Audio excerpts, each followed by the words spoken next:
आज का जो युग है वो सूचना क्रांति का युग है। हमें यदि कोई सूचना ना मिले, खबर ना मिले, तो आप सोच सकते हैं हमारा जीवन कैसा होगा। हम किसी न्यूज पोर्टल में खबर पढ़ते हैं तो वो जो खबर है हम तक पहुंचाता है वो कौन है? वो है रिपोर्टर।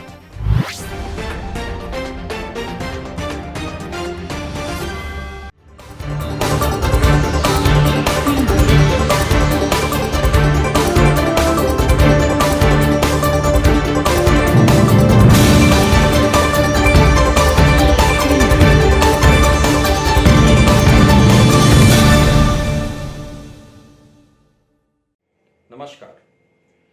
आज का जो युग है वो सूचना क्रांति का युग है। हमें यदि कोई सूचना ना मिले, खबर ना मिले, तो आप सोच सकते हैं हमारा जीवन कैसा होगा। आज जो हमारे हाथ में सुबह अखबार पहुंचता है, या हम कोई न्यूज बुलेटिन देखते हैं टीवी चैनल में, या हम किसी न्यूज पोर्टल में खबर पढ़ते हैं, तो वो जो खबर है हम तक पहुंचाता है वो कौन है? वो है रिपोर्टर। और रिपोर्टर जो हम तक खबरें पहुंचाता है, तो क्या आप जानते हैं कि वो रिपोर्टर के पास वो सूचनाएं कैसे आती हैं? रिपोर्टर को यह बात कैसे पता चल जाती है कि कल जो मंत्रिमंडल का गठन होने वाला है या मंत्रिमंडल का विस्तार होने वाला है, तो उसमें कौन कौन नेता मंत्री बनेंगे? जी हां, आप एक बहुत ही इंटरेस्टिंग मामला देखिए। जब आतंकी संगठन हमास ने इजराइल पर हमला किया, तो वहां पर एक रिपोर्टर, फ्रीलांस रिपोर्टर हमले के समय मौजूद होता है। बाकायदे उसके वीडियो फुटेज, फोटोग्राफ जारी होते हैं, जो तमाम बड़े अखबार उसको नेशनल ही नहीं इंटरनेशनल लेवल पर पब्लिश करते हैं। अब सबसे बड़ा सवाल यह है कि ये रिपोर्टर के पास सूचनाएं आती कहां से है? तो मैं आपको बता दूं कि रिपोर्टर को सूचनाएं एकत्र करने के लिए तमाम पापड़ बेलने पड़ते हैं। इतनी आसानी से उसे सूचनाएं नहीं मिलती हैं, तो वो सूचनाओं का उसका कोई ना कोई सहारा है और उसका माध्यम है जिसके माध्यम से वो सूचनाएं एकत्र करता है। तो रिपोर्टर का जो सबसे बड़ा सहारा है वो है सोर्स, स्रोत, जहां से वो खबरें निकालता है। कोई भी सूचना स्रोत के माध्यम से मिलती है, और वो जो सूचना है वो प्रारंभिक तौर पे कई बार वो खबर नहीं होती है, महज सूचना है। लेकिन उस सूचना को खबर बनाने के लिए न्यूज वैल्यूज के हिसाब से उस खबर की खोज करनी होती है, वो रिपोर्टर करता है। रिपोर्टर बहुत ही मेहनत, लगन और गंभीर प्रयास करता है, तब कहीं जा करके हमारे हाथ में सुबह का एक सुंदर सा अखबार आता है, और बहुत ही गंभीर विषयों से और खबरों से और ओपिनियन से भरा हुआ अखबार हमें पढ़ने को मिलता है। वही स्थिति चैनल की है। हम बुलेटिन देखें, न्यूज पैकेजेस देखें या कोई प्रोग्राम देखें, उन सब में जो रिपोर्टर है, जो सूचनाएं आती हैं, वो रिपोर्टर के माध्यम से आती हैं। तो अब ये रिपोर्टर जो सोर्स हैं, सोर्स उसके पास कहां से आ जाते हैं? जब हम शुरुआत करते हैं अपने रिपोर्टिंग के जीवन की, तो प्रारंभ में तो हमारे पास कोई स्रोत नहीं होते, लेकिन ये रिपोर्टर सोर्सेस बनाता है। तो इसके पहले कि वो रिपोर्टर उन सोर्सेस को कैसे बनाता है, उसके लिए क्या प्रयास करने पड़ते हैं, और रिपोर्टर को उन सोर्सेस को बनाए रखने के लिए या उन सोर्सेस को बढ़ाने के लिए किस तरीके से उनका कल्टीवेशन करना पड़ता है, मैं इस पे भी आपसे बात करूंगा। लेकिन उसके पहले मैं आपको बताना चाहूंगा कि जो ये सोर्सेज हैं वो 5 प्रकार के होते हैं, और ये 5 प्रकार के सोर्सेज कौन हैं वो मैं आपको बताऊंगा। तो सबसे पहले एक्सपेक्टेड सोर्सेज। एक्सपेक्टेड से माने जो प्रत्याशित है। देखिए, जब रिपोर्टर फील्ड में जाता है, और जो सोर्स कौन कौन हो सकता है? सोर्स व्यक्ति हो सकता है, स्थान हो सकता है, और कोई वस्तु भी या चीज भी हो सकती है। अब व्यक्ति कैसे? व्यक्ति यानी इंसान है, और चीज क्या है? चीज यानी कि कोई डॉक्यूमेंट हो सकता है, कोई ऐसी वस्तु हो सकती है जो मौके पे, स्पॉट पे पड़ी हुई मिली हो, घटना स्थल पे मिली हो, तो वो वस्तु भी उसका सोर्स हो सकती है, स्पॉट भी उसका सोर्स हो सकता है। और इसी तरीके से जो वस्तु है, वस्तु के बारे में मैंने आपको बताया, व्यक्ति के बारे में बताया, और इसके अलावा भी और कई ऐसे सोर्सेज होते हैं जिनके माध्यम से वो काम करता है। तो एक्सपेक्टेड, मैं आपको बता रहा था एक्सपेक्टेड सोर्सेज में। एक्सपेक्टेड क्या है? यदि रिपोर्टर किसी बीट पे काम कर रहा है, सपोज करिए वो क्राइम की बीट पे काम कर रहा है, तो क्राइम की बीट पे काम कर रहा है तो ये एक्सपेक्टेड है कि अपराध की जो सूचनाएं हैं उसे पुलिस हेडक्वार्टर से मिलेंगी, पुलिस कार्यालय से मिलेंगी, थाने से मिलेंगी, अस्पताल से मिलेंगी। यदि कोई पॉलिटिकल रिपोर्टिंग कर रहा है तो ये पूरी तरीके से प्रत्याशित है, ये उम्मीद है कि यदि वो कोई कांग्रेस की बीट कवर कर रहा है, बीजेपी के कर रहा है, या कोई और पॉलिटिकल पार्टी कवर कर रहा है, तो उसका जो हेडक्वार्टर है, उसके जो नेता हैं और जो संगठन के लीडर्स हैं, कार्यकर्ता हैं, वहां से खबरें मिलेंगी। तो ये एक्सपेक्टेड है कि यदि वहां वो जाएगा तो उसे वो खबर मिलेगी। तो ये बहुत सारे प्रत्याशित सोर्सेज हैं। अब ये पता है कि भाई कोई पॉलिटिकल लीडर या मंत्री, प्रधानमंत्री या कोई अधिकारी प्रेस कॉन्फ्रेंस कर रहा है तो वहां से खबर मिलेगी। कोई किसी कार्यक्रम का आयोजन हो रहा है, आपके पास पूर्व में सूचना है, वहां जाएगा तो सूचना उसे मिलेगी, खबर मिलेगी। तो ये सब एक्सपेक्टेड सोर्सेज हैं। अब हम बात करेंगे दूसरे सोर्स की, जो है अनएक्सपेक्टेड। अनएक्सपेक्टेड मतलब ऐसा है कि पहले से पता नहीं है कि कोई खबर हो भी सकती है। तो ये कोइंसिडेंस है कि कोई अचानक पता चला कहीं पर बम का विस्फोट हो गया, या डिजास्टर कोई हो गया, कहीं बाढ़ आ गई, बादल फट गया, और या कोई ऐसा एयर क्रैश हो गया, रेल दुर्घटना हो गई, बस दुर्घटना हो गई, इनके बारे में हमें पता नहीं है। और ये कोइंसिडेंस है, अचानक कोई घटना घटती है, और जब अचानक कोई घटना घटती है तो ये अनएक्सपेक्टेड है, अप्रत्याशित है। तो वहां पर सबसे बढ़िया तरीका क्या है कि जो रिपोर्टर जाता है वो स्पॉट रिपोर्टिंग करता है। ये संभव है वहां पहुंचना तो पहुंच के करता है। अगर वो वहां तक नहीं पहुंच सकता तो क्या है, उसके पास वो व्यक्ति सोर्सेज हैं और वो अधिकारी सोर्सेज हैं, वहां पर जो विक्टिम्स हैं वो उसके सोर्सेज हैं, वो उनको संपर्क करेगा, उनके रिश्तेदारों के माध्यम से, फोन के माध्यम से, और यदि संभव है तो स्पॉट पे जाके उसका कवरेज करेगा। तो ये कुछ चीजें हैं जो अप्रत्याशित हैं, उनके बारे में हमें पता नहीं था क्या होने वाला है या क्या हो जाएगा। आज हमें नहीं मालूम कि जो है अचानक पता चला कि किसी बिजली के क्या कहना चाहिए कि मुख्यालय में या किसी ग्रिड में कोई बड़ी प्रॉब्लम आई या ग्रिड फेल हो गया, हमें ये नहीं मालूम। अचानक ग्रिड फेल हो जाएगा तो क्या होगा, तो ये सब कुछ हमें पता नहीं है, अनएक्सपेक्टेड है। तो इस तरीके के अनएक्सपेक्टेड सोर्सेस के बारे में रिपोर्टर लगातार सूचनाएं रखता है और वो उनको एक्सेस करके हम तक खबरें पहुंचाता है। और एक जो तीसरे प्रकार का सोर्स है वो है फोरकास्टेड। फोरकास्टेड मींस पूर्व अनुमानित, यानी पूर्व में अनुमान लगाया जा सकता है कि अगर यहां पर इस तरीके की सिचुएशन है तो वहां पर हमें खबर मिलेगी। उदाहरण के लिए कि यदि आपके इलाके में या किसी शहर में लगातार जो है बिजली की कटौती हो रही है, सप्लाई नहीं आ रही है या ट्रिप हो रही है बिजली, तो ये बार बार यदि कटौती हो रही है, बार बार यदि फॉल्ट्स हो रहे हैं, तो इसका मतलब कोई बड़ी समस्या है और कोई बड़ी खबर विकसित हो सकती है, डेवलप हो सकती है। ये रिपोर्टर पूर्व अनुमान लगाता है। कोई बहुत लंबी लाइन कहीं पे लगी हुई है, तो यदि लंबी लाइन लगी है कहीं पर, तो ये अनुमान लगाया जा सकता है कि इतनी लंबी लाइन यहां क्यों लगी है, हो सकता है यहां पर कोई खबर हो। तो इस तरीके की चीजें यदि वहां घटित हो रही हैं, या सपोज करिए कोई बहुत बड़ा सरकारी कार्यालय बन रहा है, बहुत बड़ा कोई हाईवे बन रहा है, तो वहां यदि इस तरीके का काम हो रहा है तो रिपोर्टर ये पूर्व अनुमान लगा सकता है कि यदि इतने करोड़ का बजट है और वहां पर काम चल रहा है और डिफरेंट एजेंसीज उसमें इन्वॉल्व हैं, तो संभव है कि कोई घोटाला हो, कुछ गड़बड़ी हो, घटिया मटेरियल का इस्तेमाल किया जा रहा हो। तो ये पूर्व अनुमान लगा के रिपोर्टर वहां जाकर और अपने सोर्सेस को संपर्क कर, स्पॉट का ऑब्जर्वेशन कर, कीन ऑब्जर्वेशन के माध्यम से लोगों से बातचीत करके सोर्सेस से कोई बड़ी खबर ब्रेक कर सकता है, एक्सक्लूसिव खबर तक ब्रेक कर सकता है। तो ये मैंने आपको 3 प्रकार के सोर्सेस बताए। इसके अलावा 2 और महत्वपूर्ण जो सोर्सेज हैं जिनके बारे में मैं आपको बताऊंगा, वो है चौथा जो है फॉर्मल सोर्सेज।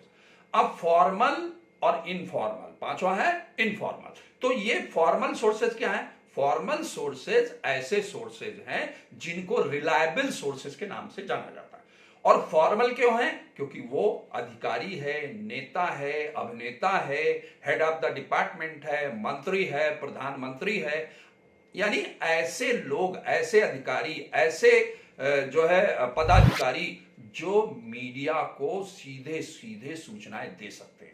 जिले का जिलाधिकारी जो सूचना देगा वो ऑथेंटिक होगी, वो फॉर्मल होगी, उसको कोट करके खबर लिखी जा सकती है। यदि किसी डिपार्टमेंट का, फॉरेन एक्सटर्नल अफेयर्स का या होम मिनिस्ट्री का मिनिस्टर यदि आपको कोई बयान दे रहा है तो फॉर्मल है। किसी पॉलिटिकल पार्टी का जो नेशनल प्रेसिडेंट है, डिस्ट्रिक्ट प्रेसिडेंट है, यदि कोई बयान दे रहा है तो वो फॉर्मल सोर्स है, उसके माध्यम से। और ऐसे फॉर्मल सोर्सेस से संपर्क लगातार करता है रिपोर्टर, और उनके द्वारा दी गई जो जानकारी है इसीलिए उसको विश्वसनीय माना जाता है, चूंकि वो एथराइज्ड है। वो इन बातों को कहने के लिए उसके पास अधिकार है, और उसको बेशक वो गलत जानकारी आपको दे रहा हो, गलत सूचना दे रहा हो, लेकिन हम कोट करके उसको लिख सकते हैं, और इसीलिए वो फॉर्मल सोर्स के तौर पे जाना जाता है।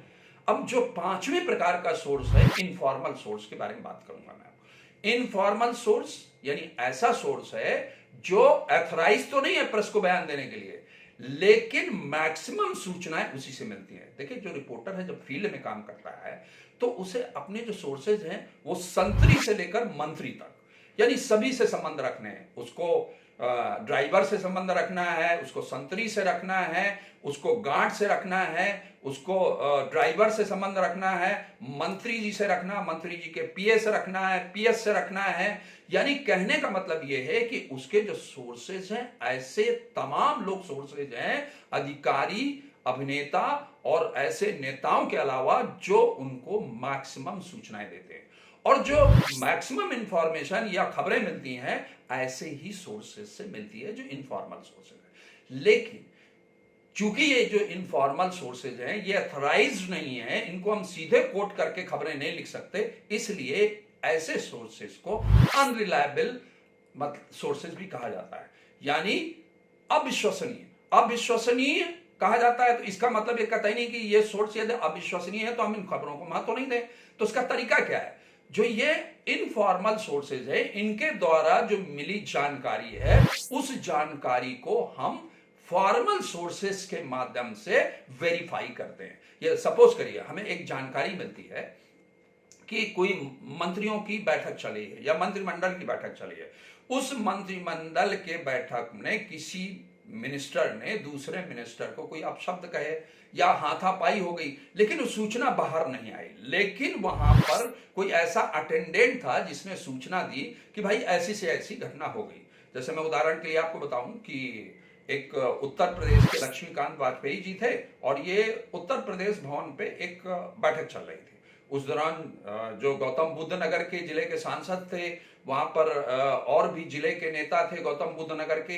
तो उस दौरान कुछ ऐसी घटना घटी जो भाजपा के नेता और कार्यकर्ता हैं उनके बीच जो है मतभेद निकल करके आए।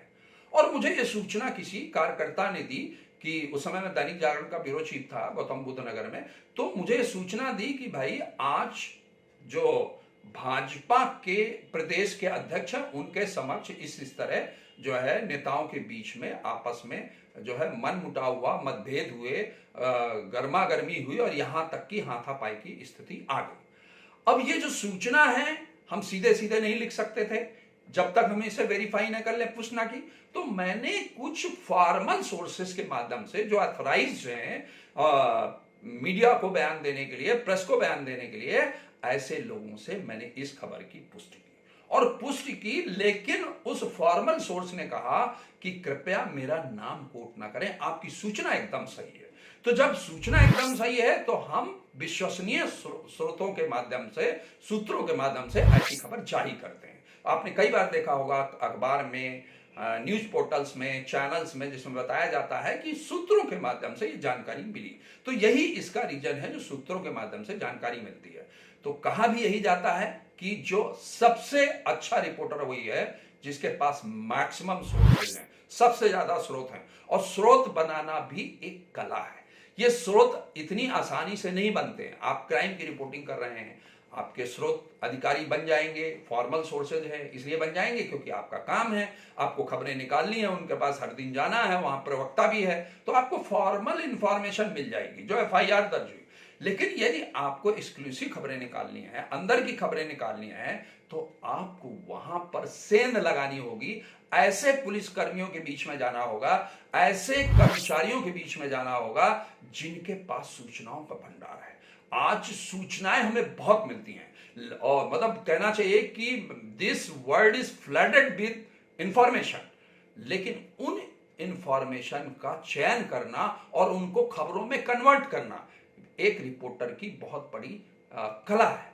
जो रिपोर्टर इस कला में कामयाब है वही अच्छा रिपोर्टर है। तो हमें अपने ऐसी जगह सोर्सेज बनाने होते हैं जो हमें तुरंत सूचनाएं दे, सही सूचनाएं दे, और हम उनकी जांच पड़ताल कर पुष्टि कर उसे जारी कर सकें। यानी हम मींस रिपोर्टर का यह काम है। तो अब मैं आपको ये बताऊंगा कि जो आपने रिपोर्टर, जैसे आप रिपोर्टर है, रिपोर्टर अपने सोर्सेज बनाता है, तो अब वो सोर्सेज बना, कोई आपका सोर्स क्यों बनेगा, सवाल ये है। क्यों बनेगा? क्योंकि आपको अपने सोर्स शुरू में जब आप रिपोर्टिंग शुरू करते हैं, फील्ड में आते हैं, आपके पास कोई सोर्स नहीं होते हैं। लेकिन जब आप फील्ड में जाते हैं, आपको कोई सपोज करिए बीट अलॉट हो जाती है, क्राइम की बीट अलॉट हो गई, हेल्थ की बीट अलॉट हो गई, तो आप निरंतर अपनी बीट पे जाते हैं। आप लगातार थाने जाएंगे, पुलिस हेडक्वार्टर जाएंगे, स्पॉट पे जाएंगे, तो ऐसे स्थलों पे आपको तमाम ऐसे लोग मिलेंगे जो आपके सोर्स बन सकते हैं। लेकिन सवाल यही है कि आखिरकार वो आपका सोर्स बनेगा क्यों? तो रिपोर्टर को अपने सोर्स को यह भरोसा दिलाना पड़ता है, विश्वास दिलाना पड़ता है कि आप जो सूचना ले रहे हो उस सूचना को आप दोगे समाचार पत्र के माध्यम से, चैनल के माध्यम से, आप उस सूचना का मिसयूज नहीं करोगे, पब्लिक इंटरेस्ट में वो सूचना जारी की जाएगी। और दूसरी बात, हमें यह भी भरोसा अपने उस सोर्स को देना पड़ता है। सपोज करिए कोई आपका सोर्स हेल्थ की आप कवरेज करते हैं, हेल्थ वीट आप देख रहे हैं, और कोई डीलिंग हैंड किसी सीएमओ ऑफिस का या हेल्थ मिनिस्ट्री का कोई पीएस आपका सोर्स है, उसे आपको भरोसा दिलाना पड़ता है कि आपको आपका नाम कभी हम डिस्क्लोज नहीं करेंगे, क्योंकि हमें अपने सोर्स को डिस्क्लोज नहीं करना है। यदि हम अपने सोर्स को डिस्क्लोज कर देंगे तो एक बार आप यदि उसको डिस्क्लोज कर देते हैं, शहीद कर देते हैं, तो हमेशा हमेशा के लिए वो सोर्स आपका खत्म हो जाएगा। ऐसी स्थिति में आपको यह ध्यान रखना है कि यदि आपका कोई सोर्स बन रहा है तो उसकी गोपनीयता को, उसकी गरिमा को मेंटेन रखें, यह बहुत जरूरी है। फिर अब यदि आपके सोर्सेज बन गए हैं तो उन सोर्सेज को का कल्टीवेशन कैसे करना है। अब एक बार कोई सोर्स बन गया तो अब उसको कैसे मेंटेन रखना है कि वो आपका ही सोर्स रखे। फील्ड में खाली आप यदि किसी समाचार पत्र से जुड़े हुए हैं, चैनल से जुड़े हुए हैं, तो फील्ड में खाली आप ही काम नहीं करते हैं, और भी समाचार पत्र के रिपोर्टर हैं, चैनल्स के रिपोर्टर हैं, न्यूज पोर्टल्स के भी रिपोर्टर्स हैं जो काम कर रहे हैं। ऐसी स्थिति में वो आपका विश्वसनीय सोर्स रहे, आपको एक्सक्लूसिव खबरें मिल सकें, उसके लिए जरूरी है कल्टीवेशन ऑफ सोर्सेस।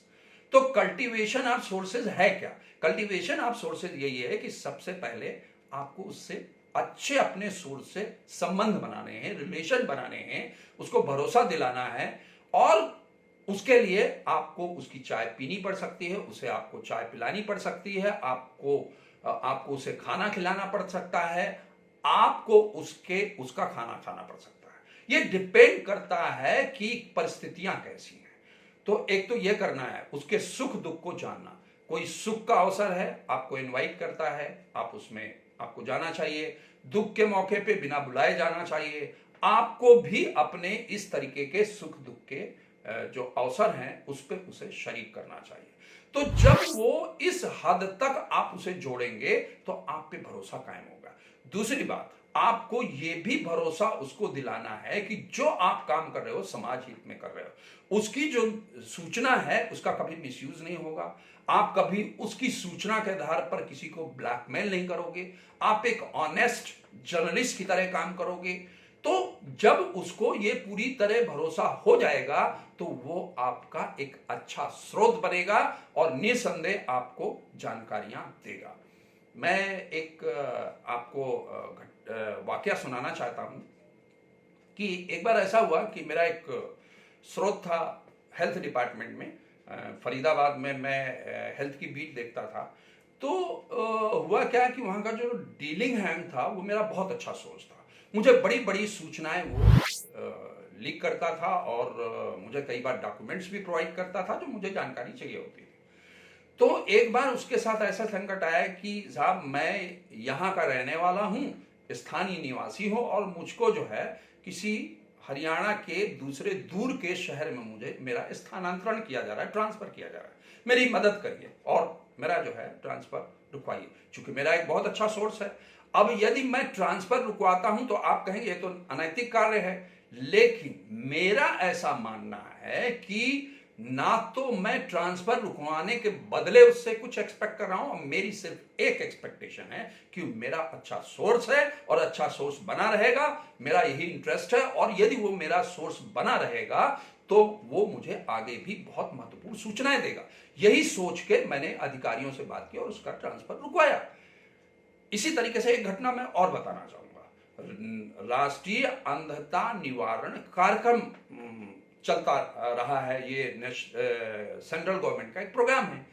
तो फरीदाबाद में एक डॉक्टर इसके हेड थे, मैं नाम नहीं लूंगा यहाँ पर, थोड़ा सा गोपनीयता के पॉइंट ऑफ व्यू से। तो उन्होंने कहा कि ऐसा है कि निगम साहब आइए, बड़ा गड़बड़ चल रहा है इस प्रोग्राम में, मैं आपको खबरें देता हूँ, मैं आपको कुछ बताता हूँ। मैं उनके पास गया, बैठा और जैसे ही मैं बात करने लगा उन्होंने कहा कि ऐसा है निगम साहब, ये तो डिपार्टमेंट के साथ गद्दारी हो जाएगी यदि मैं आपको जानकारी दूंगा और ये अखबार में छपेगी, गलत हो जाएगा। मैं इस डिपार्टमेंट का मैं मतलब सदस्य हूँ, इस डिपार्टमेंट को मैं चलाता हूँ, तो गलत हो जाएगा। तो मैंने उस दौरान उनसे कुछ नहीं कहा, मैंने डॉक्टर साहब कोई बात नहीं, चाय वाय पिलवाइए। मैं बैठा और 10-15 मिनट इसमें लगे चाय वगैरह पीने में। थोड़ी देर बाद मैंने उनसे बात की। मैंने कहा डॉक्टर साहब अभी थोड़ी देर पहले आप कह रहे थे कि यदि आप मुझे जानकारी देंगे और अखबार में छपेगी तो डिपार्टमेंट से गद्दारी हो जाएगी। मैंने कहा एक बात मुझे ये बताइए कि आपका उद्देश्य क्या है? आपका उद्देश्य यही है ना कि आप इस प्रोग्राम के माध्यम से लोगों का वेलफेयर करें और इस डिपार्टमेंट में गड़बड़ झाला चल रहा है, भ्रष्टाचार चल रहा है, और यदि वो भ्रष्टाचार के बारे में आप मुझे बताएंगे, अखबार में छपेगा और वो उजागर होगा तो क्या होगा? ये जो प्रोग्राम है वो ठीक होगा और जो गलत लोग हैं वो पकड़े जाएंगे और उनके खिलाफ कार्रवाई होगी। तो ये तो आप जनता की और देश की सेवा करेंगे। ये बात उनको क्लिक हो गई। उन्होंने कहा कि नहीं निगम साहब बैठिए और मैं आपको जानकारी देता हूं, और उन्होंने मुझे पूरी जानकारी दी। कहने का मतलब ये है, मैं आपसे कहना चाहता हूं कि अपने सोर्सेस को बनाने के लिए, उनको बनाए रखने के लिए हमें कुछ छोटे छोटे सैक्रिफाइसेस करने पड़ते हैं। हाँ, लेकिन इतना जरूर मैं कहूंगा कि हम इस सैक्रिफाइस को, सोर्सेस को कल्टीवेट करने के लिए इस्तेमाल करें। हम अपने निहितार्थ के लिए इस तरीके के चीजों का इस्तेमाल नहीं करें। तो मुझे ऐसा लगता है कि ये जो सोर्स है, ये सोर्स जो है बहुत बड़ा सहारा रिपोर्टर का होता है। और यदि सोर्स ना हो, सोर्स को बाकायदे जो है रिपोर्टर को एक अतिथि की तरह, मेहमान की तरह, अतिथि देवो भव जैसे हम कहते हैं, तो एक देव की तरह उसे, उसका स्वागत सत्कार करना, मेंटेन करना, कुछ इस तरीके से करना पड़ता है, तभी हमारा सोर्स बनता है और बना रहता है। मित्रों, मुझे लगता है कि आज ये जो मैंने रिपोर्टर के सोर्सेस के बारे में आपको जानकारी दी, मुझे लगता है वो आपको पसंद आई होगी। और यदि ये जानकारी आपको पसंद आई और आपने अभी तक इस चैनल को सब्सक्राइब नहीं किया है तो कृपया इस चैनल को सब्सक्राइब करें, वीडियो को लाइक करें, शेयर करें और कमेंट करें। बहुत बहुत धन्यवाद। नमस्कार।